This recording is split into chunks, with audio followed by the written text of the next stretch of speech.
হয়, আজি সমগ্ৰ ৰাইজে অৰ্জুন ভোগেশ্বৰ বৰুৱাৰ এই জন্মদিনটো আচলতে অভিৰুচি ক্ৰীড়া দিৱস হিচাপে উদযাপন কৰি আহিছে। আৰু মই বৰ্তমান উপস্থিত আছো নিতাই পুখুৰী অঞ্চলত, আৰু নিতাই পুখুৰী অঞ্চলত এক মাৰাথন ৰেলী আচলতে আৰম্ভ কৰিছে। কেমেৰা সহযোগীয়ে দেখুৱাব, শ শ ছাত্ৰ ছাত্ৰী এই মাৰাথন ৰেলীত আচলতে অংশগ্ৰহণ কৰিছে। আৰু মাৰাথন ৰেলী সম্বোধন কৰিবৰ কাৰণে উপস্থিত হৈছে টাৱা সমষ্টিৰ বিধায়ক সুশান্ত বৰগোহাঁই, আৰু মই তেখেতৰ পৰা চমুকৈ আজি এই অভিৰুচি দিৱসৰ বিষয়ে কিছু মন্তব্য ল'ব বিচাৰিম। চাওক, নিতাই পুখুৰী আমাৰ হাওৰা সমষ্টিৰ ক্ৰীড়াৰ কেন্দ্ৰবিন্দু, আৰু ইয়াতে আজি আমাৰ অসমৰ গৌৰৱ অৰ্জুন ভোগেশ্বৰ বৰুৱাৰ জন্মদিনৰ লগত সংগতি ৰাখি অভিৰুচি ক্ৰীড়া দিৱস প্ৰত্যেক বছৰে পালন কৰে। কিন্তু লাহে লাহে এনেকুৱা এটা পৰিৱেশ হৈছে, যথেষ্ট সংখ্যক ল'ৰা আজি ওলাই আহিছে এই মাৰাথন দৌৰৰ কাৰণে পুৱাই।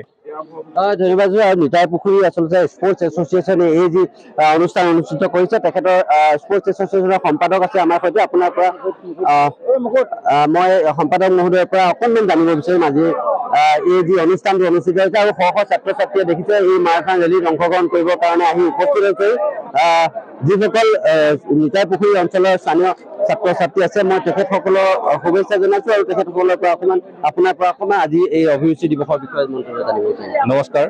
নিতাই পুখুৰী স্পৰ্টছ এছ'চিয়েশ্যনে 1987 চনত জন্ম লাভ কৰি সেই বৰ্ষৰ পৰাই অৰ্জুন ভোগেশ্বৰ বৰুৱাৰ জন্মদিন 3 ছেপ্টেম্বৰটো অভিৰুচি ক্ৰীড়া দিৱস হিচাপে উদযাপন কৰি আহিছে।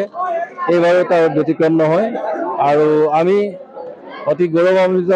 আমাৰ নিতাই পুখুৰী অঞ্চলৰ পৰাই পূৰ্বৰে পৰাই বহু খেলুৱৈ এথলেটিক্স, ফুটবল, ভলীবল আদিত আমাৰ জিলা তথা ৰাজ্যখনক প্ৰতিনিধিত্ব কৰি আহিছে, আৰু আমি আশাবাদী আমাৰ এই প্ৰতিভাধৰসকলৰ মাজৰ পৰাই আমি পৰৱৰ্তী সময়ত আমি অধিক খেলুৱৈ বিভিন্ন শিতানত আমি আগবঢ়াই লৈ যাব পাৰিম বুলি আমি আশাবাদী। ধন্যবাদ জনাইছো। আৰু ক'ব লাগিব যে শিৱসাগৰৰ সুসন্তান অৰ্জুন ভোগেশ্বৰ বৰুৱা আজি এই দিনটো অভিৰুচি ক্ৰীড়া দিৱস হিচাপে উদযাপন কৰি আহিছে। আৰু এই নিতাই পুখুৰীৰ দৃশ্য দেখুৱাইছো, আৰু কিছু মুহূৰ্তৰ পাছতে এটা মাৰাথন ৰেলী আৰম্ভ হ'ব। নিতাই পুখুৰীৰ পৰা ডিমৌলৈকে অনুষ্ঠিত হ'ব এই মাৰাথন ৰেলী।